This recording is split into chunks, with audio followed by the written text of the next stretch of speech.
अकोला शहरात मंगळवारी सायंकाळच्या सुमारास वादळी वाऱ्यासह झालेल्या मुसळधार पावसामुळे जनजीवन विस्कळीत झालं आहे। याच दरम्यान एक मोठी दुर्घटना टळली आहे। शहरातील मोहता मिल स्मशानभूमीकडे जाणाऱ्या मार्गावर एका चारचाकी वाहनावर अचानक पिंपळाचं मोठं झाड कोसळलं। अधिक माहिती देत आहेत आमचे प्रतिनिधी मुकेश ढोके। अकोल्यामध्ये अचानक आलेल्या जोरदार वाऱ्यासह पावसामुळे अनेक ठिकाणी झाडं उसमळून पडली। शहरातील मोहता मिल स्मशानभूमीच्या मार्गाने एक चारचाकी वाहन जात असताना यामध्ये 2 महिला, 2 लहान मुले आणि एक चालक असे एकूण 5 जण प्रवास करत होते।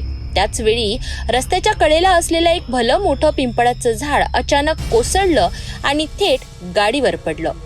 या घटनेची माहिती मिळताच अकोला पश्चिमचे आमदार साजिद खान पठाण यांनी त्वरित घटनास्थळी धाव घेतली। त्यांनी आणि इतर नागरिकांनी मिळून गाडीतील प्रवाशांना तातडीने बाहेर काढलं।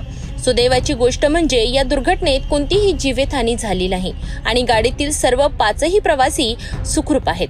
मात्र झाड कोसळल्याने या मार्गावरील वाहतूक पूर्णपणे ठप्प झाली। प्रशासनाकडून वाहतूक सुरळीत करण्याचे प्रयत्न सुरू केले गेले। जोरदार वाऱ्यामुळे शहरात बऱ्याच ठिकाणी झाडं पडल्याच्या घटनांची माहिती मिळते आहे। नागरिकांनी सतर्क राहण्याचं आवाहन प्रशासनाकडून करण्यात आलं आहे। अकोल्यातील या दुर्घटनेने कोणतीही जीवितहानी झाली नसली तरी निसर्गाच्या या रुद्ररूपाचा अनुभव आज नागरिकांनी घेतला। प्रशासनाकडून वाहतूक लवकर सुरळीत केली जाईल अशी अपेक्षा व्यक्त केली जात आहे। ताज्या घडामोडींसाठी पाहत रहा सिटी न्यूज।